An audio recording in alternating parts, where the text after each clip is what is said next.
pass it on. Yeah. Call them in or dial them in, please.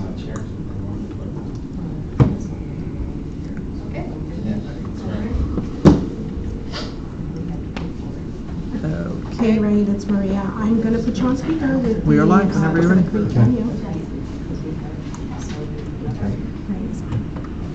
So if you want to start it off and say that we have whatever. Don't forget to state we're broadcasting. Yeah.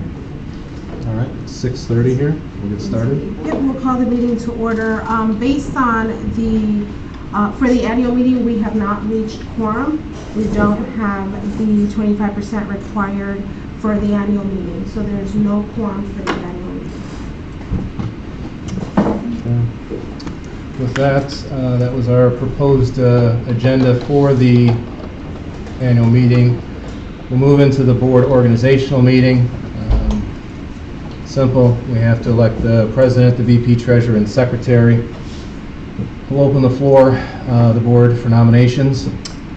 I'll nominate Mike as president. I'll second it. All in favor? Aye. Ray, you good? Yes. Okay. And then, let's see, VP treasurer, I'll nominate Kathy Tapia for that role again. I second. All in favor? Aye. Aye.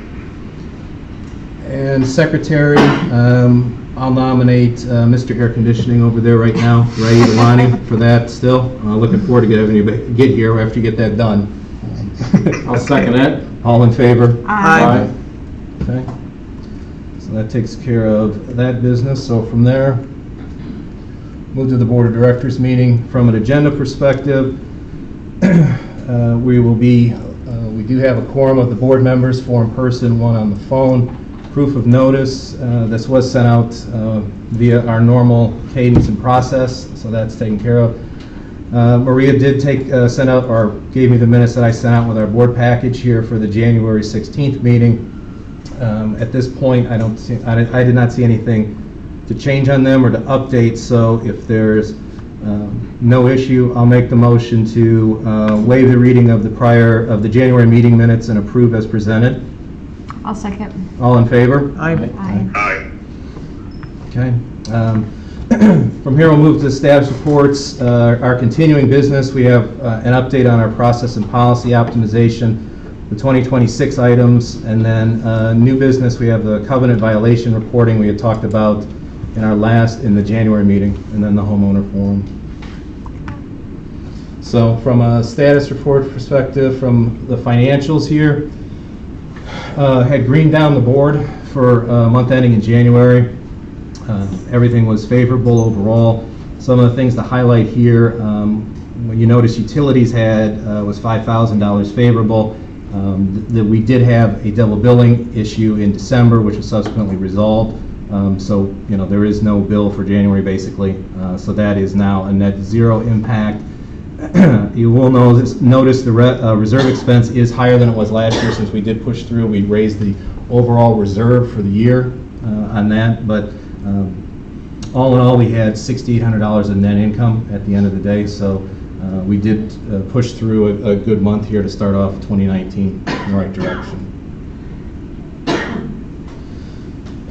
Looking at our operating surplus, since it is only 1 month and we do have, almost $320,000 of operating surplus, I think that's that 706 days on hand is a little bit of an outliner right now. I would expect that to normalize into about 465 days at the end of the year based upon the forecast model that we have. And you can see on the right-hand side there from a net income, our net income for the month was really, a lot of that was driven by the Duke Energy bill correction, but we are in a favorable spot here going forward and to work towards that stretch target of 9.5% overall to our sales or revenue. From an assessment receivables perspective here, you see we have a little bit of an uptick trend. That's usually due to the beginning of the year, January payment, the quarterly payment. $34,000 is outstanding right now. Overall, it's about 6% of our 1 month revenue or forecasted revenue as it stands today. We will see that fall like we usually do in February and March, and then back up. It follows the same pattern, pretty historically, obvious to predict. Yeah. Now, if we look at the aging dollars, that $34,000, we have almost 21,000 of it made up in the 90 days plus, and out of that, our total AR balance, 92% of it is made up of 3 accounts. So, as you can tell, overall, we don't have too many delinquency. It's just probably timing on when stuff was coming in and whatnot. Usually that's where you have the current and the 30-day homeowner count, as you can see there.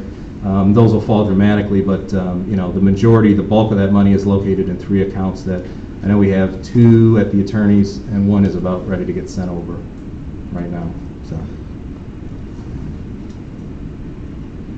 this is the new project dashboard here. So we'll be moving that online. So the other one only looked at really kind of the health monitoring, which is over in the overall column on the side there for the monitoring controlling. But if you look at it, we've now got basically the 5 major phases of any project or project management approach with initiation, planning, execution, and closure. You can see we've got 29 projects currently on the books here that we're working in various stages on. 3 have been completed. I know we completed the pet station replacement up front. The benches have been done there. The trash cans have been installed.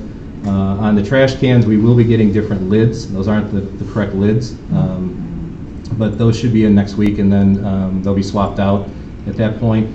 We've also started some of the concrete paver work in front of the two out of the 3 gates to get into the tennis courts, like we had anticipated pulling in. So I think this gives a better, if you want to say it's status, you can see basically where everything's at.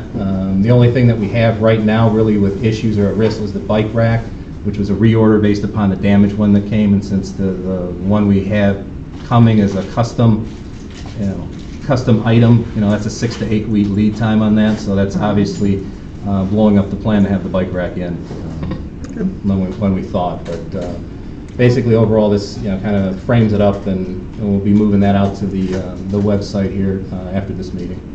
And that's good.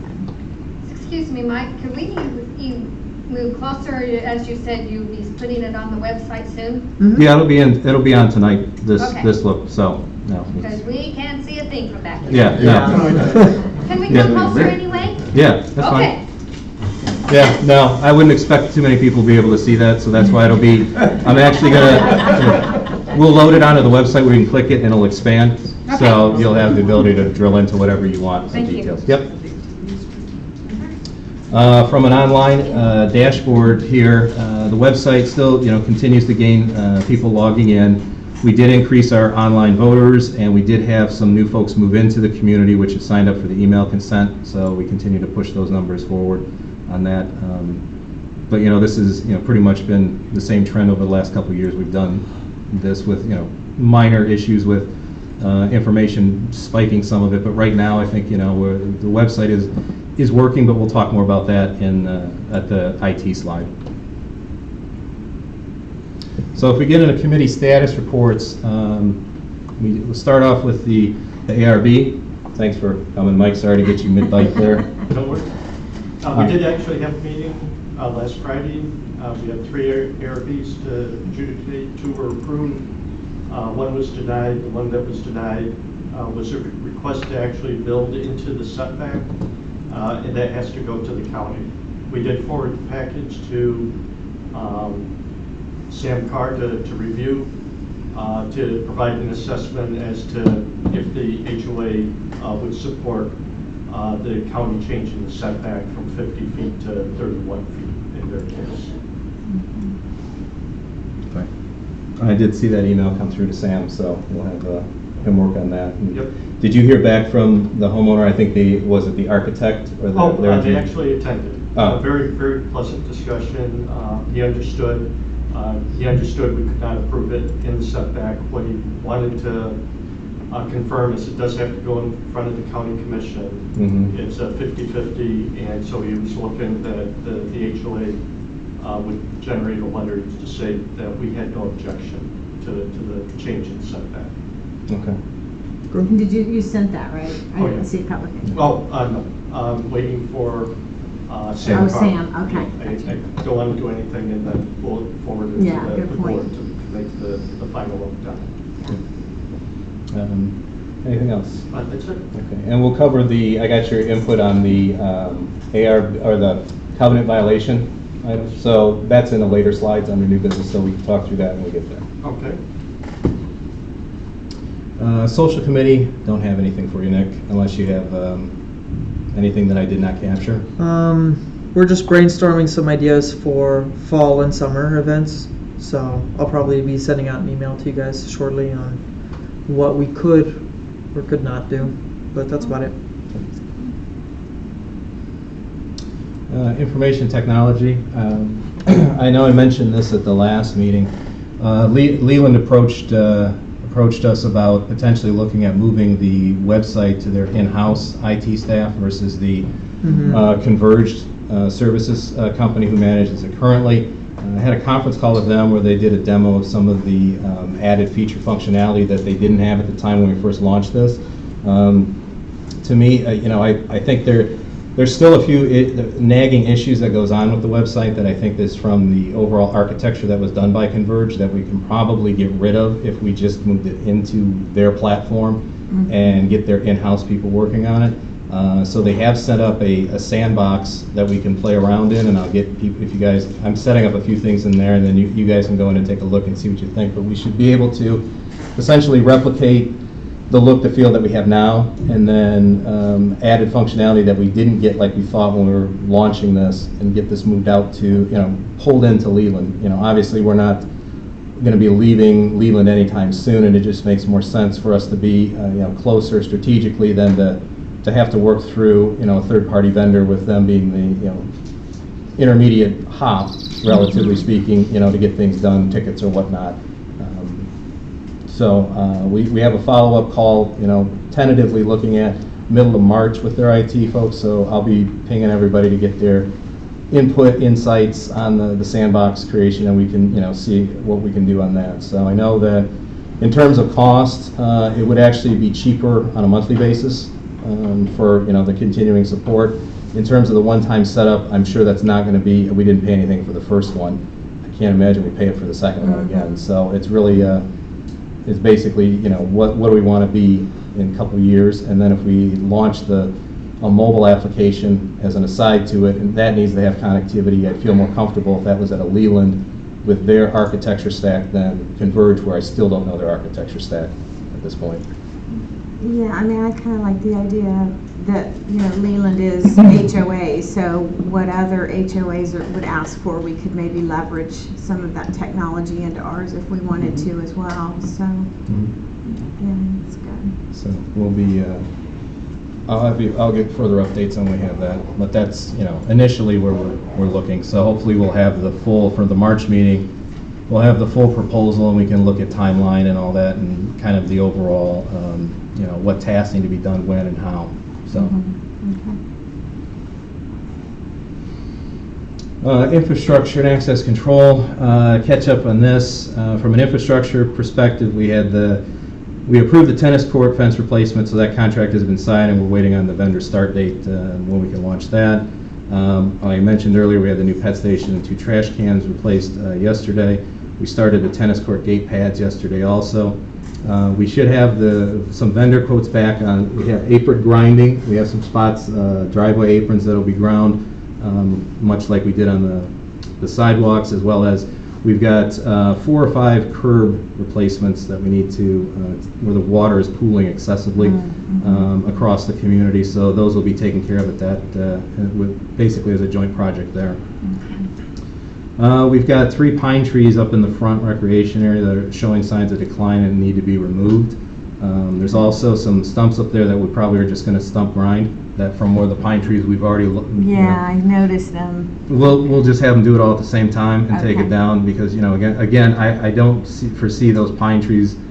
We lose probably a good 6 to 10 a year through storms, through failings or whatnot. They're so tall now. Yeah, so as soon as I get the quote, I'll pass it along. We can get those removed. They're pretty obvious to see as they're the brown ones as you pull in.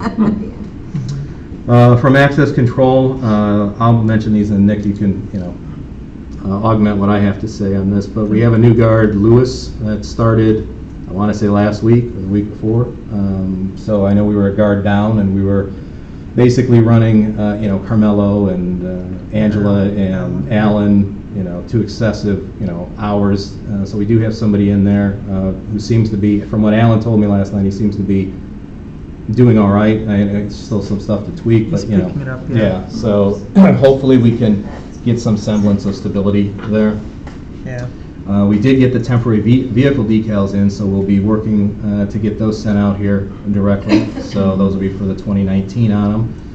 And then recently, probably in the last couple of weeks, we had the dogs. The two homeowners got into engage in a scuffle up at the recreation area. Mm-hmm. So one of the dogs was injured and needed surgery, and I believe one of the homeowners was bit up there at that point. From what the incident report from the guards was on that. So no further follow-up on that from our side as an HOA, but that's just a FYI from an incident report perspective. Nick, No. anything from No, your side? the new guard's doing well. I mean, like anyone who comes to that position, it's a little bit of a learning curve, and then they get it. I mean, having to know what they can and cannot do is kind of like so he's catching on. He's doing good. So that's about it. Okay. So we'll look at continuing business next. So from a process and policy optimization, this is one of the things that we said we were going to take a look at some of our policies: payment plan, record request, covenant violation, and online only policy. So the payment plan, or what we titled, I sent over to you guys, the delinquent account waiver and payment plan policy. We've been operating under these same guidelines for a while. We just have never formalized it in an official printed policy.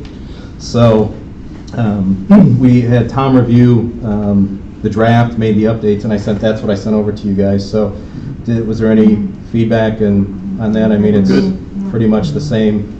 Waive soft costs after the first time, hard costs can't be waived, and then for payment plans, you have two options: 6 months with the higher balance, or 12 months with 50% down. And then at some point, that migrates over to the attorney from a management perspective on that with the fees. So, but so if there's no issues or anything like that, so okay, I'll make the motion to approve the delinquent account waiver and payment plan policy as presented. Second. All in favor? Aye. Okay, so we'll sign that and get that taken care of when Raid gets here. Our record request policy, our current policy we signed, I want to say back in like 2015. Leland had all of their clients, when Kent was here, sign that, basically here's laying it out, and I know we went back and forth. I think, Mike, you were still on the board when we talked about this, how much time charged for, 8 hours and this in a month or whatever, and how much we charge per hour.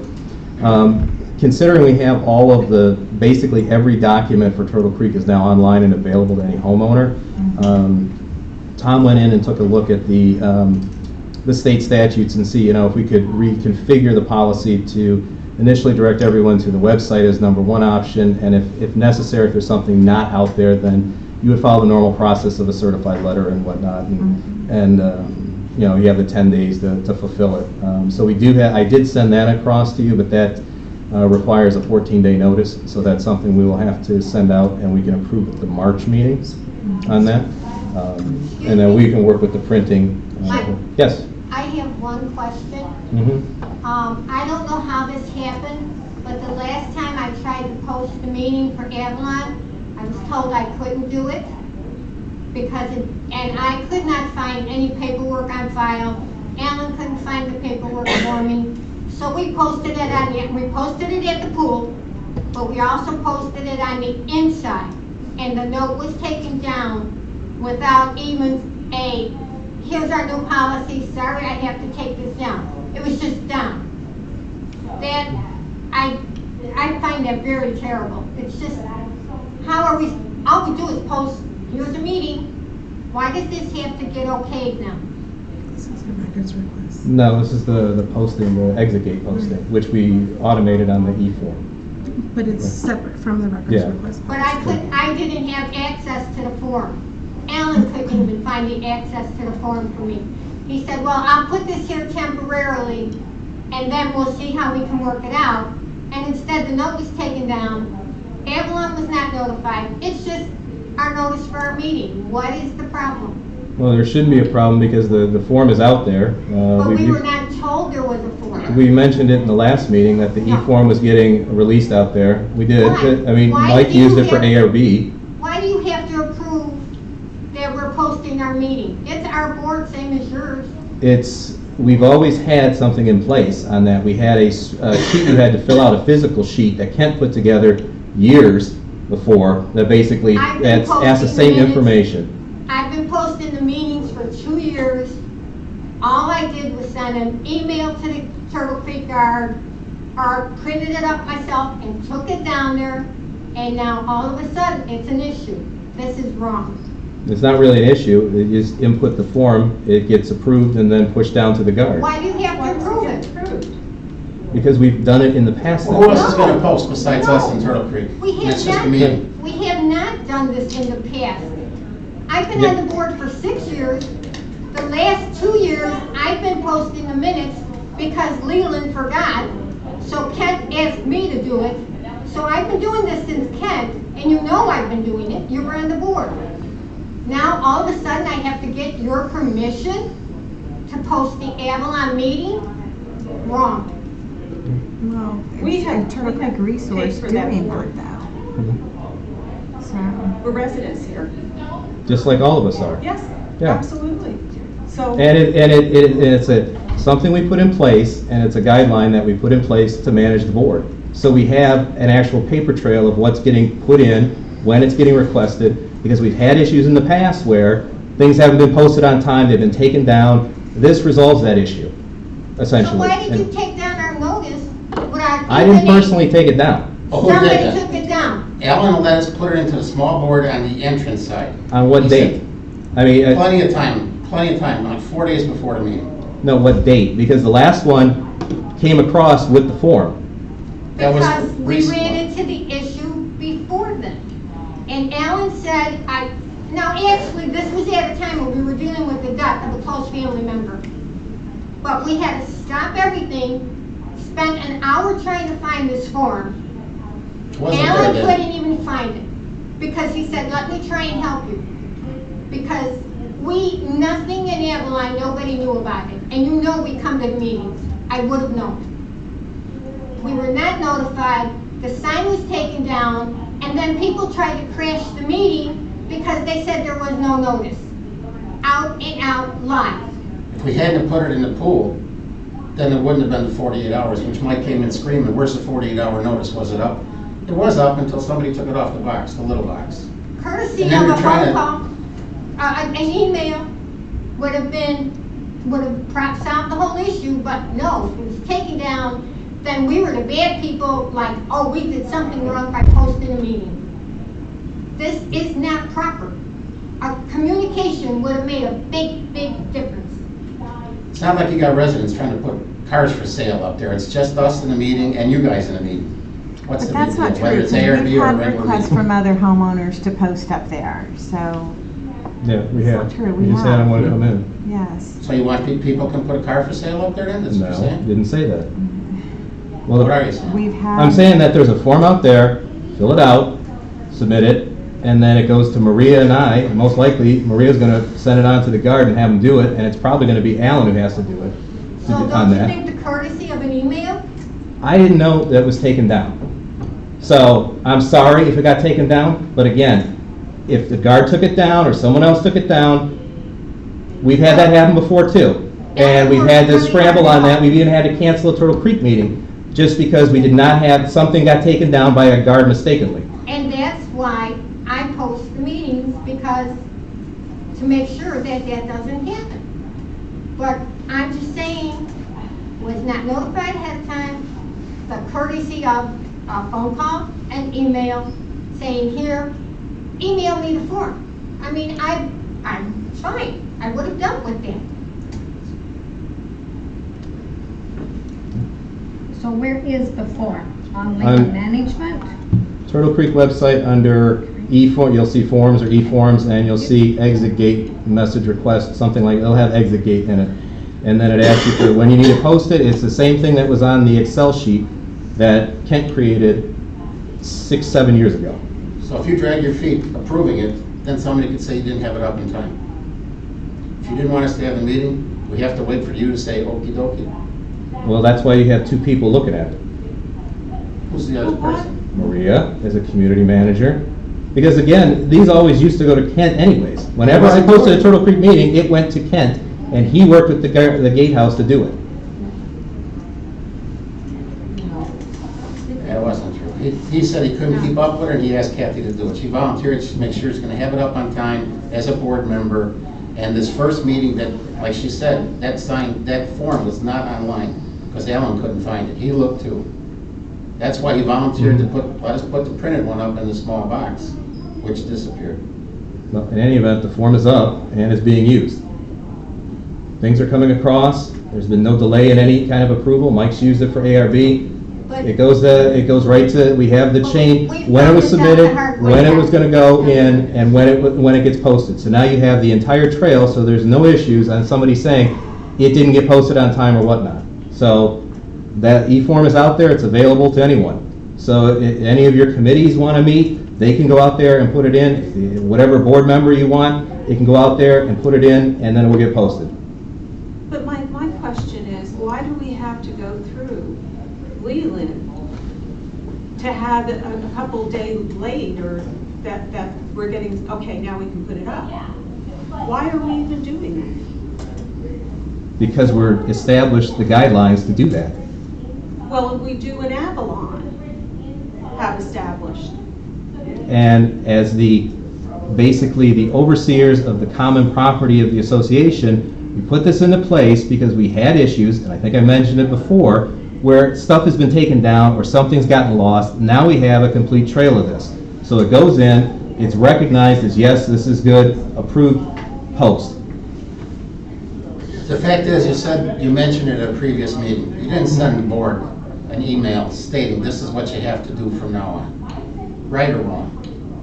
It probably did not make the newsletter on that, because that's where it would probably be disseminated. It at shouldn't that be a point. newsletter, it should go right to the board. If it's a board message, it's the whole community. It's a community message because there's 276 homes, and it's a piece of information for everyone.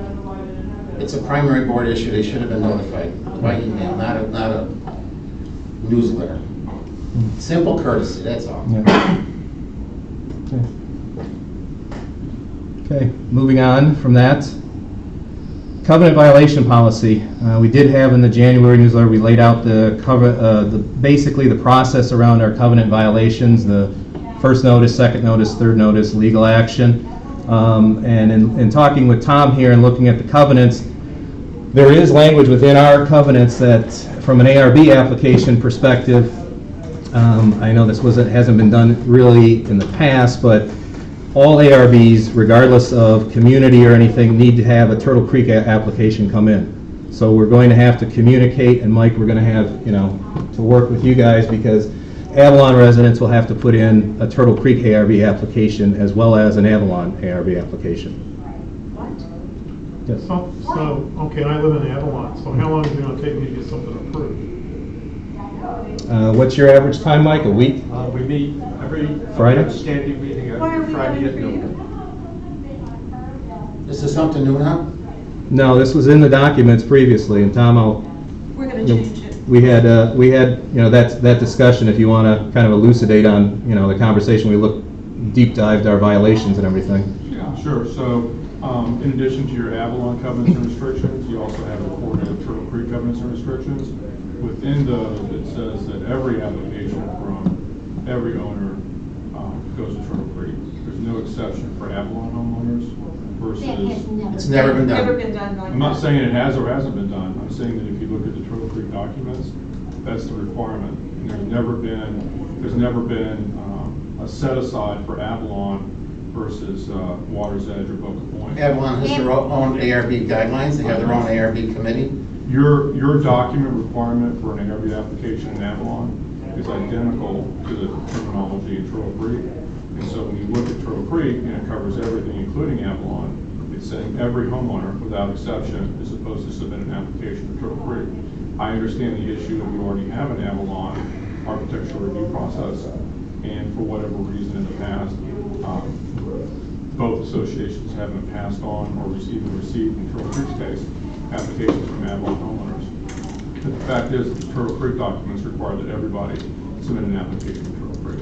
This is wrong. This is way wrong. Well, that's what it The says. Creek- Never wait, happened. wait. The way that Turtle Creek and their ARB, our Avalon houses look a whole lot better than Waters Edge and Boca Point. Avalon has always That's had not their the own, issue, it is the issue. No, the issue is that Avalon in has the always documents. taken care of Avalon. We should All of a we should sudden- approve Turtle Creek's then also. Yeah. Somebody all wants of to a pay a sudden- house over there, segregate. Avalon should Not to approve it. segregate Because it's any gonna ruin the communities appearance of the here. community if we don't like it either. But you know that, you know that Avalon's documents cover only only Avalon. They don't That's all we cover- need. Right, whereas Turtle Creek covers everything. You know So what, what do we- Turtle Creek is trying to take over Avalon. No, And this we're- is getting Please ridiculous. stop. Since All the right. very beginning, Yeah. since the creation of the community, this document has required both, for whatever practical purposes or reasons. It hasn't happened. When we review the architectural process, it says for both. So what is it? You got the cleaning of the roofs, which they don't do on the other side. You got the color of the houses, which those are every other color under the sun. We've got the guidelines of the paint colors. What the hell else is there? That's all they do. Would paint the color of your front door or whatever. For that, we gotta ask them. Does that make sense to you? But yet, the houses over there can look like garbage. Roofs that haven't been cleaned in 20 years. When we get her writing letters that the roof is dirty, that's not fair, and you know it. So what you're talking about is completely different than what I'm talking about. What I'm talking about is the recorded governing documents since the beginning of the community have always required this. For some reason, it hasn't been enforced. In reviewing it, it's obvious that there's a duty by homeowners to submit applications to Turtle Creek and for Turtle Creek to act on those applications. So What- now I get an ARB request, I have to take it to Mike and say, oh, these people want to paint their door green. I have to wait for Mike to say it's okay. The homeowner should also be submitting an application to Turtle Creek.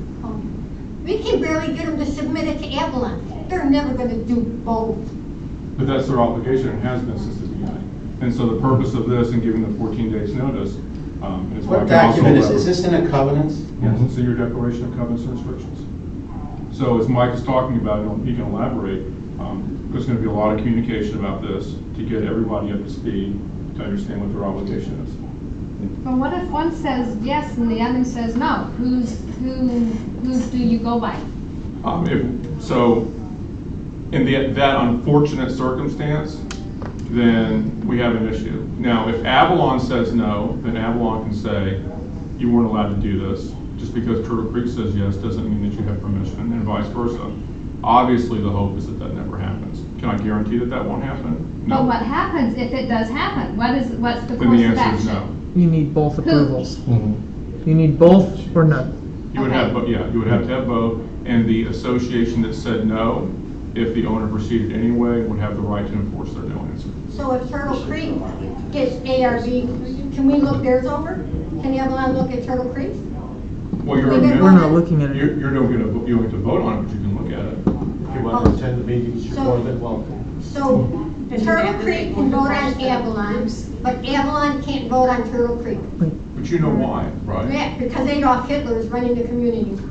Oh, all right. See? Okay, Kathy. Please stop.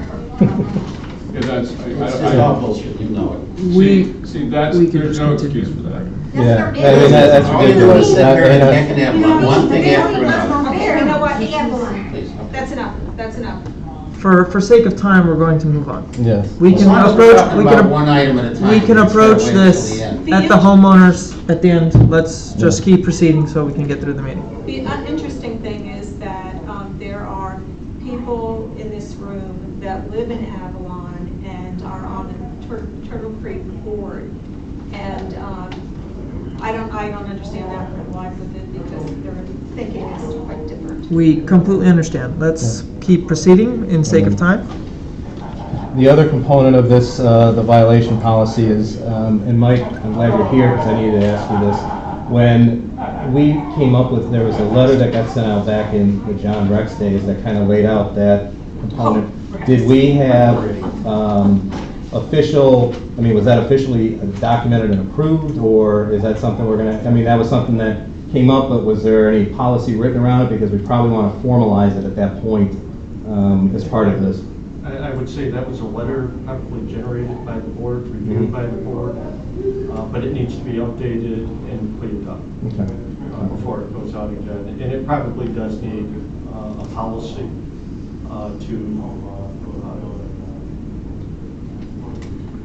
I would say just a policy to clarify when we send that letter out, what needs to be in it. Because I couldn't find it, so I just wanted to make sure I was. Yeah, I don't believe there's any policy So over the top. we'll work together, Tom, to draft something we can have that, Where- because that'll be a where the 14-day 20 notice years on that. step? So, other item here, the online-only policy. We're looking at potentially moving, some requests and basic things to standardize and commonize, and then just move them directly to, website, online only, like vehicle decal requests, ARB applications, once we get that rolled out. This is a policy we'll put into place, and then at some point we'll roll out, once the technology is there, it's been fully vetted and tested with the website, and then we'll just move those directly to an online only submission, whereas then we would have the, we'll especially with ARB, I think it will speed through some of the issues that we've had recently. Where did this get? Where's this? Where's that? It should all be housed in a central electronic location, moving that around for approval. So, that's one we'll probably just approve and notice at the same time we do the send out, and then roll it out at some future point, just so we covered it off and standardize our mailing, since we've got multiple things. But Maria, you and I can work through getting a packet together and what our timing is to back into the Leland print queue on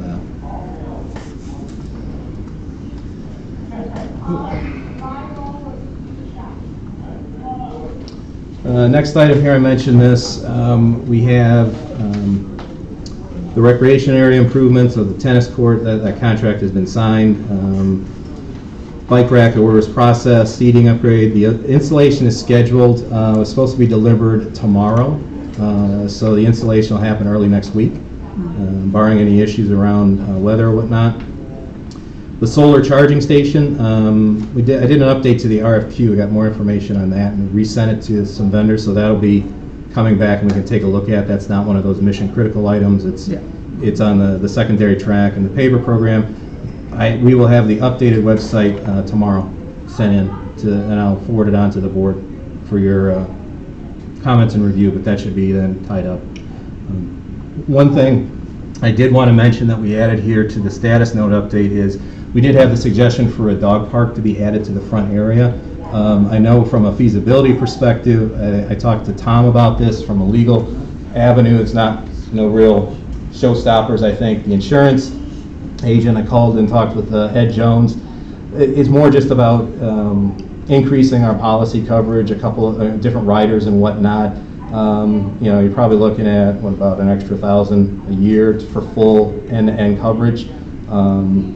With the addition of a dog park. Mm-hmm. Now, it's something that we can definitely bubble up and surface through on a survey to see. I know we have a lot of dog owners, but I also want to make sure that we're putting in a dog park that'll be managed accordingly on that if we do, and if there's a groundswell of yes, then we can definitely move it into design and take a look and see where we can fit it. If there's not, then as a board, we can table it for later or whatnot. But it's going to the next phase.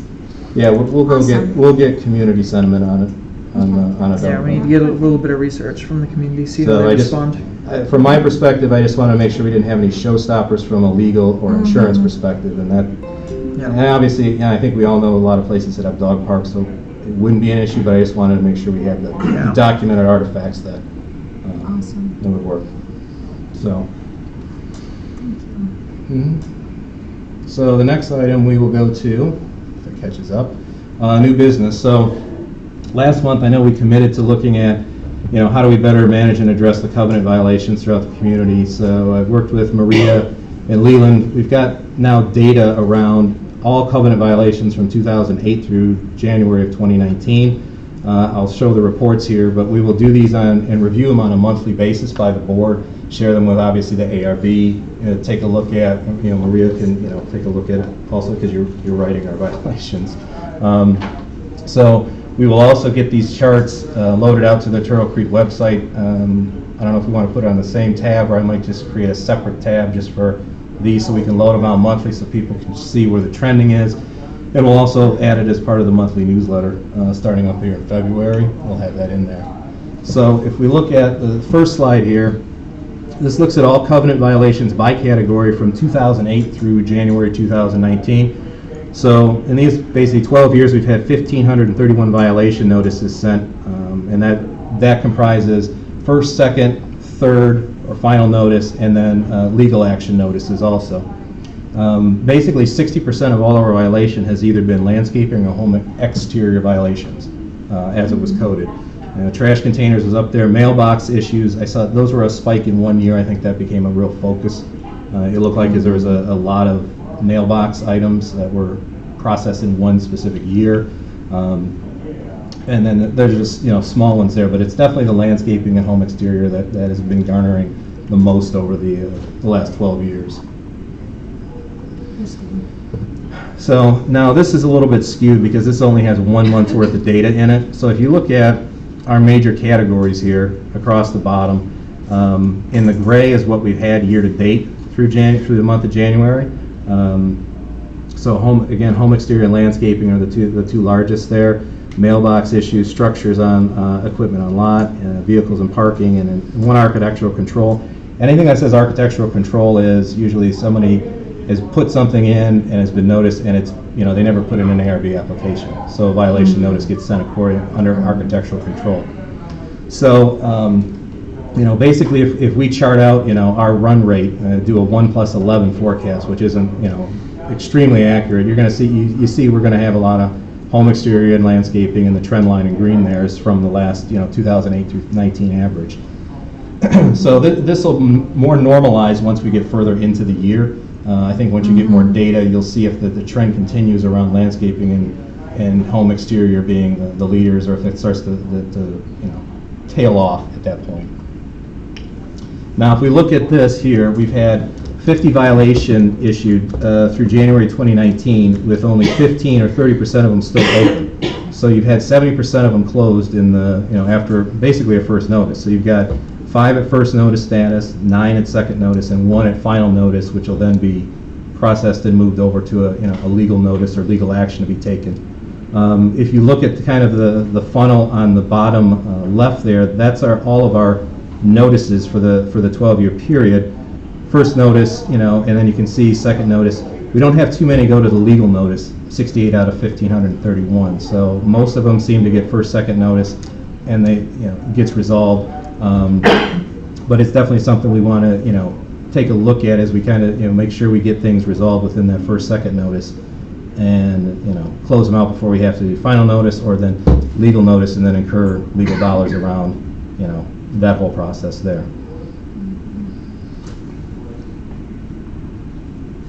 So that brings to the end of the reporting on the covenant violation. Mike, from your perspective as ARB, I know you guys look at this stuff from an ARB violation perspective. Is there anything that was missing? Any kind of details or components or whatnot? I would probably, and I'm going to Tom to help clarify it, but to document the escalation process. The escalation process is in the covenants, but I think we have to have a process similar to the payments, where everybody's always got an excuse as to why they can't clean the roof, or we all have personal things going on in our lives. And so we may want to document in a general manner, if somebody gets to, let's say, the third notice, and they're in communication, that if they've agreed to have it done in 3 months, 6 months, or whatever it is, that there is something documented so that it just doesn't go 1, 2, 3 into the attorney. So that we have a little bit of leeway within following the covenants to handle the one-off situations in a fair and consistent manner across the community. And I think we do a monitored status on that, but again, to your point, we haven't solidified something that we can put out there and say this is the standard that's followed. So I mean, And there, I don't know if there is, we may also want to formalize the way a person could object to it. And the reason why most of them are cut and dry. But there are a few roofs where there's one case that I know, every time he gets the ARB violation, it's viewed as a dirty roof. But what actually has happened is they have essentially a black roof. And whoever was the painter painted the metalwork, the vents, the same color as the house. So the way to normally detect a dirty roof is you see a clean area on the roof and the rest is all crud. But it's basically the aluminum leaching off that's preventing the mold. In his case, it's actually the paint pigment leaking off. And so his roof really is not dirty, it's the paint pigment. And so we just have to have a way of, how do you contest it? And I don't know, I don't believe I remember seeing it in the covenants. But that's something I think, working with Tom offline, not in the meeting.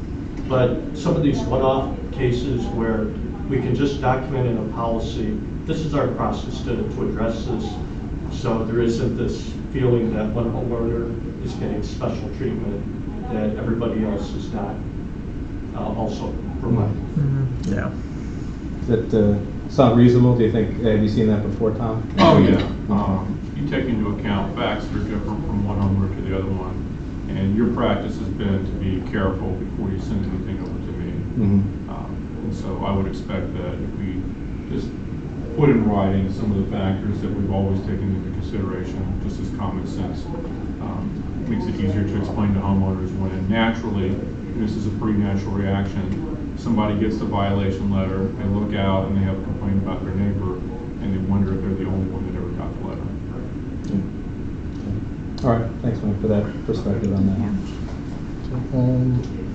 One other item that we got earlier today that we'll discuss and we can capture in the minutes here is related to the Marketable Record Title Act, which is in Chapter 712 of the Florida statutes, and also provision within 720.3032, which is the HOA statutes. Tom, if you want to just kind of give a quick overview of what this is, and as a board, what we'd be looking at, either now or down the road to discuss or act upon, that would be excellent. Sure. Last year, like almost every year, the law changes. And one of the law changes is that the first meeting of the board after the annual meeting, that you talk about items in addition to the organization of the board, you're supposed to talk about the Marketable Record Title Act. So here we are. That's what we're talking about. Okay, lovely. So the Marketable Record Title Act is a statute that benefits title companies.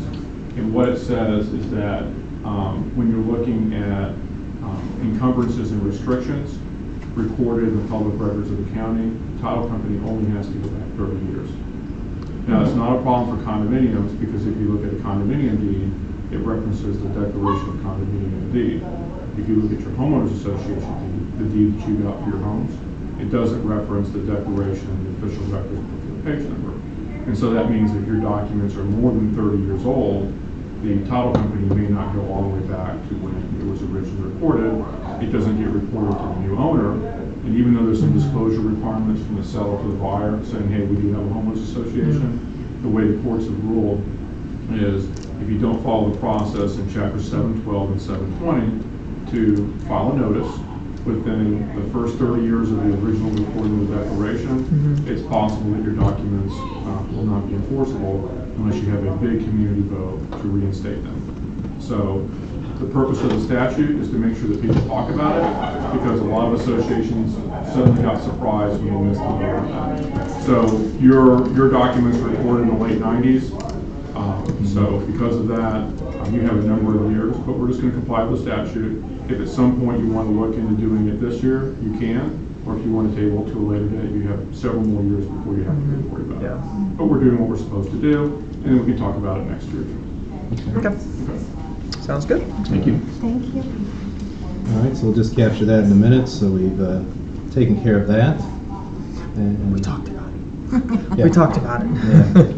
So, anything from the board? Anything No, else? no. All right, we'll turn it over to those in the room from a homeowner perspective. Yes. I got two things I want to ask about. First of all, this electronic voting. This is like the third year we're going on to this now, Mhm. correct? Have yet, of all these incidents of voting, has there ever been a quorum? Anything gotten passed with all the money and time spent on this?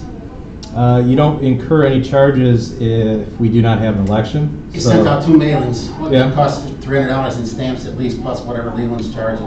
Mhm. And it's supposed to be electronic, but you're doing post office right off the bat there. Well, we Well, have. it doesn't accomplish anything is the point.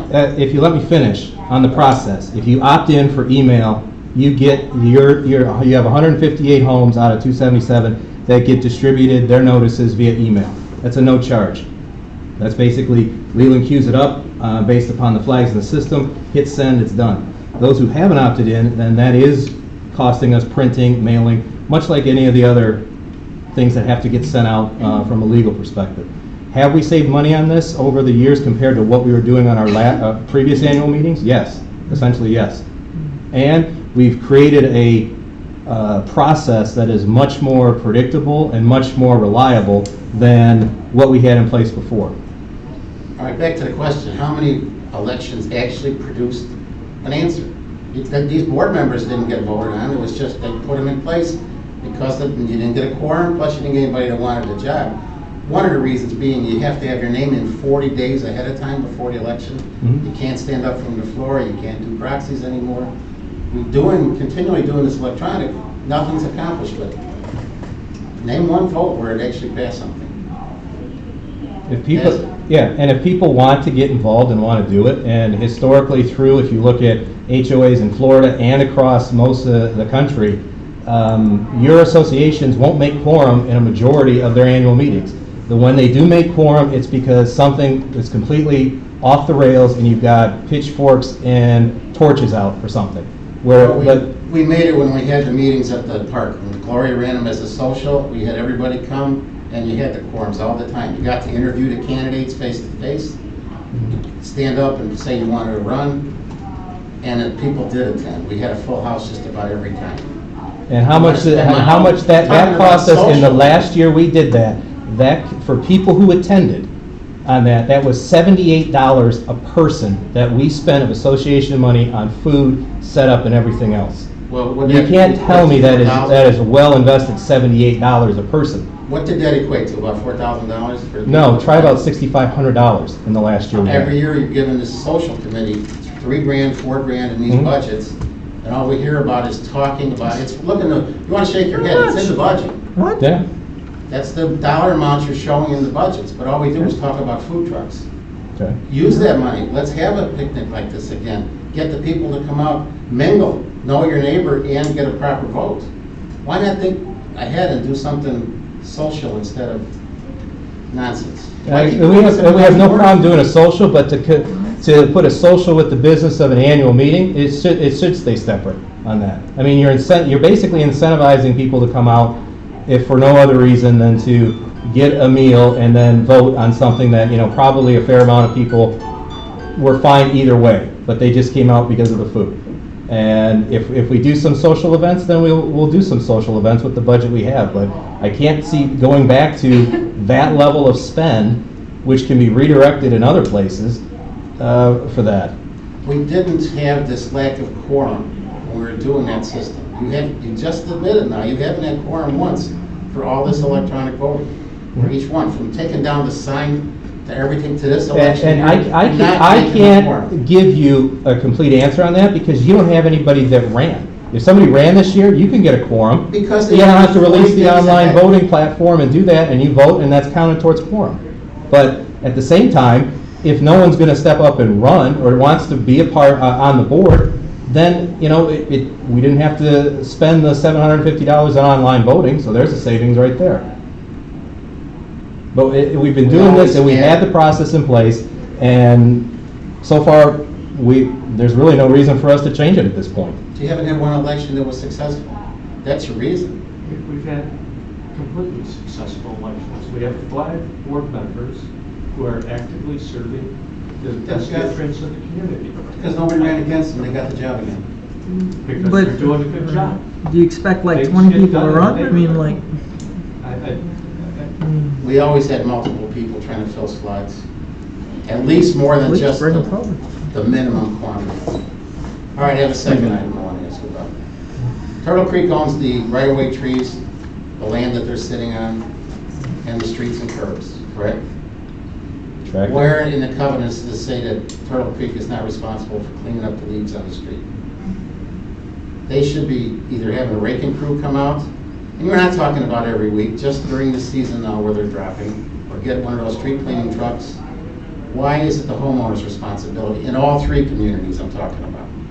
It's all your property, why should the homeowner have to do it? Tom, I'll defer to you. We've never done that because everyone has their own landscaper that has done it, and that's usually how we've let it handled. But is there something that would oblige us to that at this point?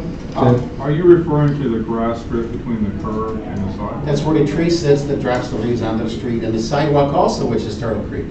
Right. From the sidewalk, right away, ground, tree, curb, street. Leaves all over.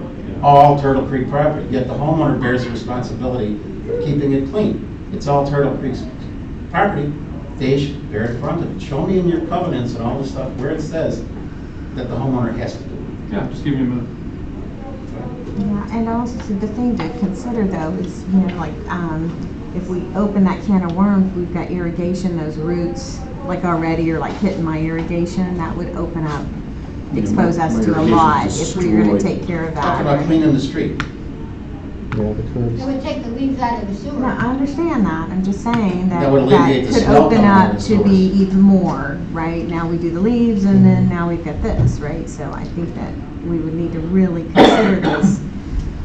I mean, if we're legally obligated, we'll look Then into it. That's exactly And right, it- but it's a but we need non-issue. to, we need to take it to that next level though, I think as well, or at least discuss it and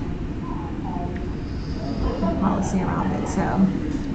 You know what, Mike, if nothing else, it would probably be a really nice thing to do, at least like with leaves when they're really, really heavy, no matter which part of the community, that the leaves are falling, because they do fall at different times. Mhm.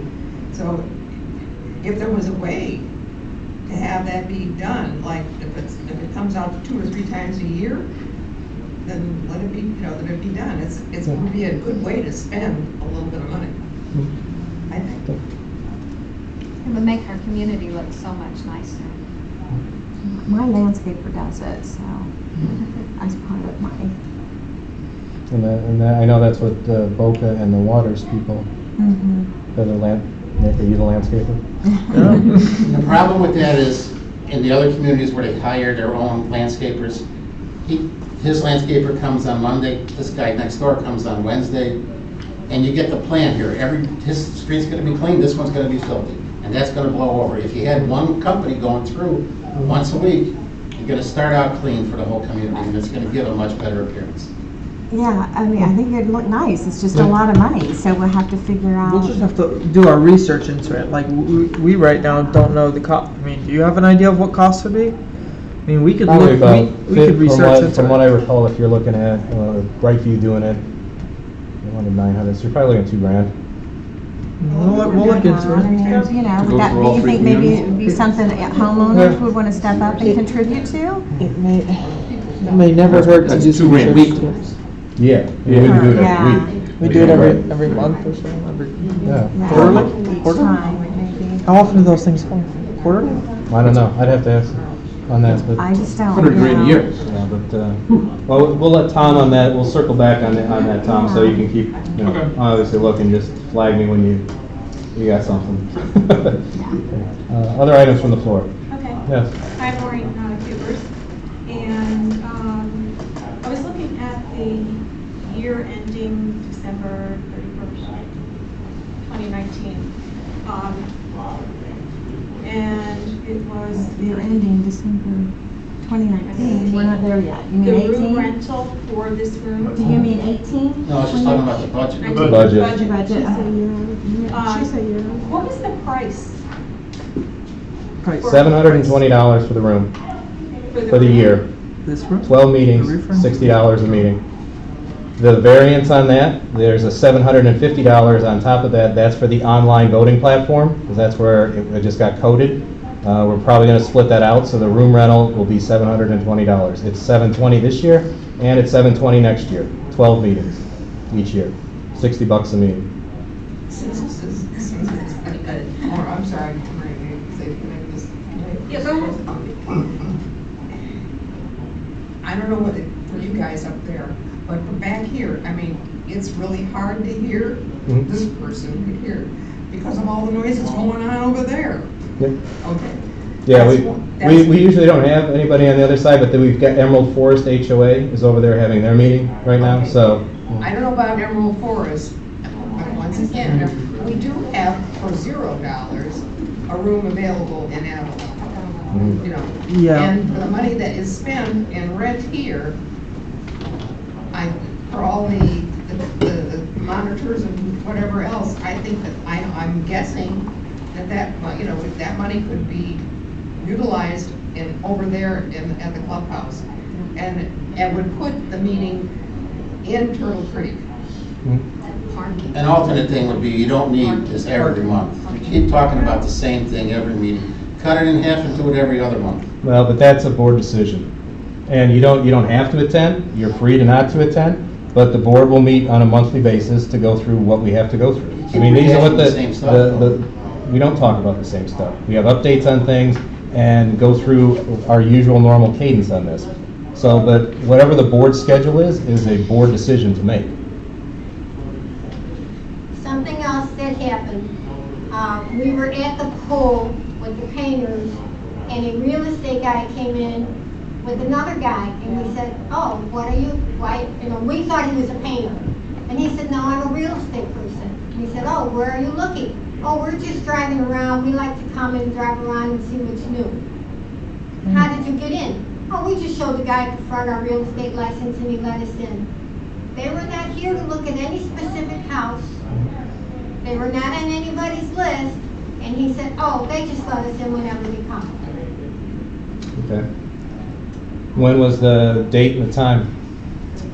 I was there also. I don't remember the date. It was the morning. You may have to specify. Around 10 o'clock. It was a weekday? It was a weekday. Yeah, it was always a weekday. All right. I can look on the calendar and let you know exactly. Could you? Yeah. Because we'll trace it back and see exactly who got let in from the logs and what their stated purpose was. Because if it's in the morning, we know we have the same guy working in the morning every time who keeps the logs. But if you can provide me the date, I'll work with him. It was approximately 3 weeks ago, but I'll check the exact date. Okay, we still have the logs from then, so that's not a problem. Yeah. I have one little thing too, with the new guard, that's Yeah, there. yeah. I know you said that he's been doing a good job. He's got some bumps in the road, I know. I mean, if a bump is that I've never seen him get up out of his seat. Now, let me Can you describe him? It's the newest guy, I think, and I don't know what his name is, but he hasn't been here that long. Yes, but what does he look like? He's well, I don't know, I've never seen him stand up. Oh, you know what he looks like sitting down? Because we've had, no, the only reason I ask is because we've had some replacements while they were looking for people. They had some replacements coming in, and one of them, I absolutely know, would not get out of a chair. He's not here any longer. He was just filling gaps just because we didn't have anybody. Yeah, So, I think I know that one too. I Okay, I okay. remember him. Yeah. But this young man. okay, is- young man, yeah, is okay, I know who you're talking about. The newest of them. Yeah. okay? All right. And I have yet to see him get out of his Okay. chair. Yeah. He sits sort of like like when you're coming in, Mhm. he's facing in the corner, like inside the shack. Yeah. And all of a sudden the gate opens, Yeah. and you always, I think you probably almost Of course. everybody turns Of around course. and look and you wave to the guard, right? Yeah.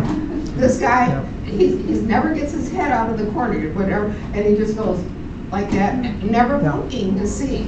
Completely understand. I usually have a weekly meeting with Alan every time I see him. I spend 20, 30 minutes with him, so I'll make sure to mention it. That's not the only thing that he's been doing, but he's getting a hold of it. I mean, he's learning what's wrong, what's right. So I'll make sure to mention it, though. Just reiterate it to Alan that Yeah, we need to yeah. count. We'll make on sure it. to bring it I up. don't want to get him in trouble, but. No, No, but no. that's feedback that helps It- reinforce some of the Yeah. core processes that these guys and gals need to know when they're up there Yeah, on the they- post, so. Yeah. Yeah, the young girl, the newer young girl, I think she's coming around really good, I think. She's no longer with. Still there. I don't believe She's she's not there with us anymore. Oh, she's not? Oh, Yeah. she's She was not. temporary. Yep, Yeah, unfortunately, she put in her letter. Yeah. So. yeah. Yes, ma'am. So, being new to a homeowners association, there's a lot for me to learn. And I was just wondering if you can maybe do some helpful hints in your monthly newsletter of, like, if you were looking for an ARB application, this Mhm. is the steps you would go to online. Just maybe some Okay. 101 training for individuals. Some guide steps. Yes, Something to. yeah. I've yeah. spent a lot of time on the Turtle Creek Mhm. website, Yeah. and by trial and error, I think I've found everything that I've needed to, but maybe just a little blurb in your. Yeah, we could definitely do I something. can put something together Yeah. with some screenshots to Just- kind of go through the And when core you're on there, if activities. you're confused about something, let us know, because we can always change it or make it clearer. Yeah, Okay, we but can- maybe yeah. just a little helpful tip for this Okay. month. Yeah, maybe This even is- If you're looking That's for fine. something, Copy it into this the is where you newsletter. would do. Yeah, we'll put it in there. If it's All like we'll do it. little- Thank you for that. Well, we'll definitely do that, so I can see that, so we'll put something together on a bigger, macro level, and then, to your point, we'll have like a little snippet or one or two, did you know, where to find it. Did you know? you know how to That's a good create an idea. ARB. Okay. You know, Really how good to- idea, yeah. actually. All right, thank you for that, I appreciate that. Okay. All right. Other items from the floor. I'll make this notes. Tom, are we looking? Yeah, I'm looking. So, I think we found something earlier, not today, Mhm. but when we were addressing the tree trimming policy. Mhm. So I'm gonna go back to that. So the general answer, this is not a specific answer, the general answer is that most gated communities require homeowners to maintain the landscaping area between the sidewalk and the curb. That's what I'm looking for. But your documents are reasonably long, so I'm just going through each section step by step. It may be better if I pull the old policy and then just email me what I find. All right. Because I have communities up and down 535, some say specifically that homeowners maintain that grassy area. And so. I'm not talking about the grass, though. I'm talking about the leaves on the street.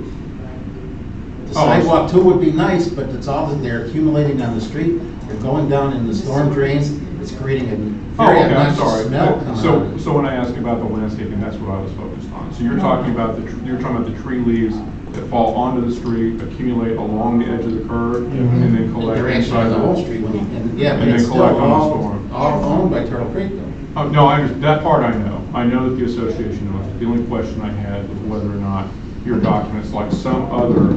It's not the matter of cutting the grass, maintaining it, or irrigation, it's the matter of picking the leaves up off the street. No, I got it. And Yeah, I storm understand. So that's probably an association duty, but I'll finish looking at it and I'll email Mike and confirm that. Okay. Good. Make a And big then I'll- improvement in the appearance of the community. Okay, so. as soon Because as we you're get just that- talking about the leaves and such on the street that accumulates. Yes. over the years for a while. Okay, okay, that's different than what I was looking at. I understand. Okay. All right. Anything else from the homeowners? Sir? What would we do about a squirrel's nest, a few squirrel nests in the trees? Which trees are they on your property on our? Front of, They're between the In the sidewalk and the parkway? road. Oh, okay. Yeah. You want to address that? Maybe Yeah, I don't think don't know we'd much about activate that. the traffic or anything like that. Neighbors. BB gun, yeah, no,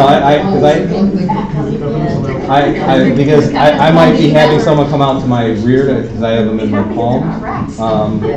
We can always, I can always reach out and contact you, we can see if we can get a better price and have them removed from yours, same time they do mine. That would be my only suggestion, I haven't come across that one as of yet, so. It's just these rats, not rats. Yeah. Yeah. And the Bobcat comes to the neighborhood. Yeah. Yeah. For the gators? It's gonna need a bigger trap. What about that? Yeah. All righty. All right. If there's nothing else, I will entertain a motion, or I'll make the motion to adjourn at 7:40 p.m. Second. All right, all in favor? Aye. The meeting is adjourned, thank you. All right. How's it going, Raid? It is good. Well, yeah, still here. Okay. Wouldn't not beat it. Are you cold yet? No,